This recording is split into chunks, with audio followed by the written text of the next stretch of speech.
host. My guest tonight is a very funny comedian and author who's involved in the effort to fight homelessness. Please welcome my friend Louie Anderson. Louie?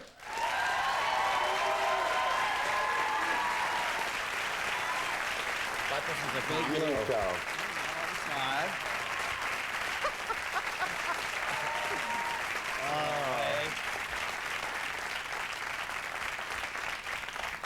Lou? I agree with all of it and none of it. Wow. I mean, I understand. I mean, when you talk about a project kid, that's what I am. I grew up in the project, so. Yeah? So I love hearing that whole thing where people, white people especially. Why do you say you believe none of it, though? No, I'm teasing you. Oh, okay. It was the joke part. Thought you were out in the desert eating buttons with Castaneda again there. Such a zen thing to say. Now, how do you think we solve it? I know you work actively every year since I've known you to help the homeless, and we'll get into your own project a little later, but how do we help these people? What are the solutions, Lou? Well, I think the really important solution is it's an individual effort. And I think that we always lose sight of that because it's easy in this country just to pass it off on the group thing, or isn't there an organization, or couldn't the government do something? I mean, you know, the government can't. They can't even fix a pothole that's been outside my house for 10 years, and they're going to solve a complex, you know, social problem. And I think really the issue is what are we doing as individuals? And I think it's a non-money issue. I think that it doesn't have anything to do with money. Yeah, how so? Well, I think that these people have lost touch. I mean, some of them are crazy, you know that. They'll be say, I was president once, you know. Well, that's not so crazy anymore. Yeah, but I got the stamps at home and they weren't on it, so. Senator, I believe, but yeah. Maybe Speaker of the House.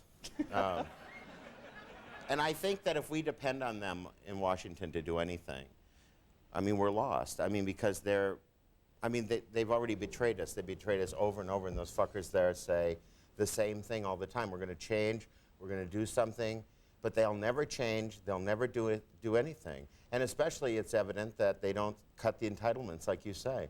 If you really want to prove to me that you really care about these people, cut your fucking paycheck in half starting next year, and you will really inspire me as a person, because I know you've sacrificed, but these guys don't care about that. So I bring it back to us, to you and I, and to all the people out here. It's a really individual project. And it's these people who, when you look in their eyes, they look through you or away from you, they've lost touch. And money isn't going to help them. They failed at that system one time already. They need to be reconnected with somebody who is doing okay, so that they can see that maybe through that support and some goal setting and some just general care and compassion that we seem to have lost. Mm-hmm. I mean, I even drive by people who are laying in the street, and I don't know what to do. I'm torn between, you know, do I get out and help them and then need to be deloused? And, well, I think that's what people think. I mean, you know, you'd say, I should take these people into my home, but you wouldn't even let them into your car. You know, and I think that's the issue. You look at them, we don't need to start with any big plan. We just need to get them shoes, you know, and get them back into some sort of reality. If you're going to if somebody's hungry, have lunch with them. I mean, you know, that's the issue. It's an individual thing. It's just like every person, you know, I have a brother who's homeless. And, excuse me, people always say, well, how can you have a brother who's homeless? Well, you know, you can hardly ever help anyone that's close to you. And I think that happens to a lot of people. My brother has a lot of mental illness issues. And where's he at? We don't know. Tabs on him? You know, you don't even know where he's at? We don't know where he is. He comes and goes. Louie's brother. If you got cable, call in. If you have cable in that box you're living in. But it's an issue. And I say that if my brother Bill is watching, call us. Call this show here. Call us and get in touch with us, because we do care about you. But that's the issue. Even though I look like I should be in the position to be able to help that person, we oftentimes aren't able to. And I think what happens is I do a lot of work with the homeless in hopes that if somebody comes in contact with my brother, that they'll help him out. And it's a real individual thing. I always ask people, what do you do personally? And if it's once a week at the homeless shelter, if it's, you know, giving clothes to whatever organization, if it's just putting in that effort, because it's that time and that effort and momentum. Like when there's a natural disaster and there's a flood, they can send in the National Guard, it won't help. But if everybody in that neighborhood will, somebody there will have the solution. And that's our natural disaster, the homelessness. And we have the solution. It isn't a government thing. It isn't an organizational thing. It's an individual thing. These are individuals. We're individuals. And it's connecting with them again. Taking the time. Because 80 million people, they say, are one paycheck away from being homeless.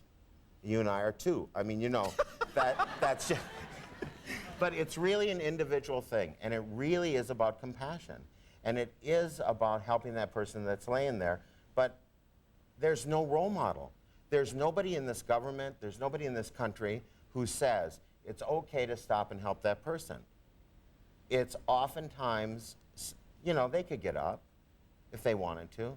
And I think, frankly, people are scared to death. Right. Because they don't want to get down there and look at that person because they're only a step away from that themselves. And I just... We got to take a phone call, Lou. We got line 2. We got Don from Broken Arrow, Oklahoma. Hey, Dennis, how's it going? Don? Great show, Dennis. What's happening in Great. Broken Arrow tonight, babe? Tornadoes, lightning. You and Coach Cheese smoking the pipe? No, Coach Chief left town with all this lightning. We haven't seen him since. Hey, listen, I got Louie was kind of right, but you got the nail on the head. I think we do have a money problem here, those of us that do have a house but are living one paycheck away from serious repercussions.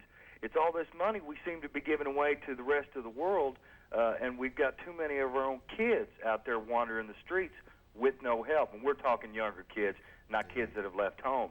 Now, if you're given one shot at this to pull all this money we're giving away to everybody else, and they say, go to it, you make the first step as a person or you know, as a group, whatever it takes, what are you going to do?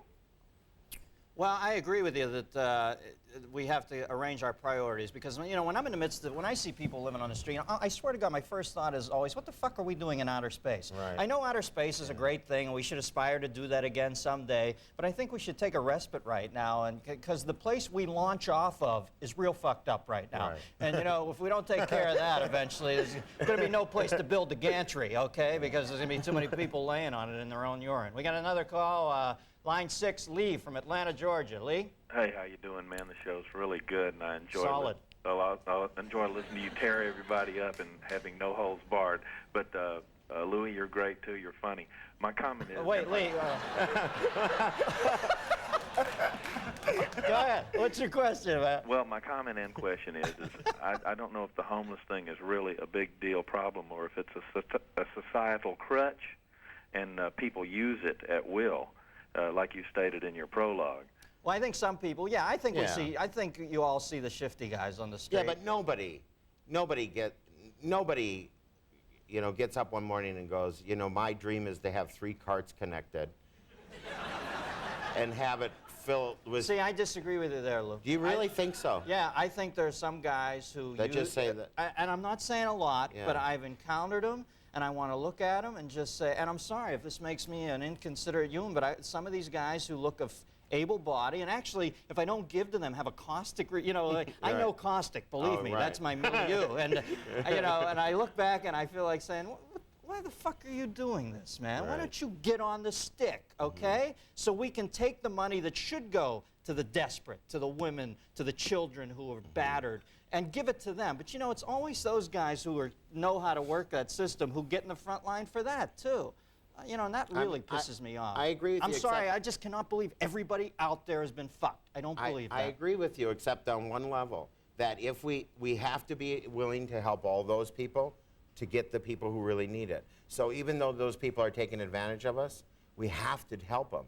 I understand what you're saying, because I hate, I mean, you know, I got to get $10 worth of change, throw it in one direction to get to the 7-Eleven in town, you know, from the homeless people. It's amazing. I mean, I'm serious. It is irritating. Keep that up. I'm going to be throwing coins at you. Tell us about Hero, because we don't have much time here. Well, Hero is a program that doesn't give anyone any money. And what it is a person like you would hook up with a person who's homeless, and it'll be set together for long-term goal setting. Like a Big Brother situation? Like a Big Brother situation. And what we do is try to provide training and a place for people to meet.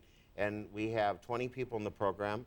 18 of them are no longer homeless, and all of them are either working or going to school. You got a and phone it's all number on it? people. Oh, I do have a phone number somewhere. Do we have a phone number that we can put up on the monitor? 810-239-3089. 810-239-3089. And we did it in Jump over and do the Flint, news, Michigan. man. Flint, In Michigan. That's where it's at? Yeah. I only saw Flint from Roger and I, and it looks like it's in tough shape up It's there. the number man. one homeless place. All right, Louie, Thanks, man. good to see you. I got Nice to to do see the you. All news. right. Louie Anderson, folks.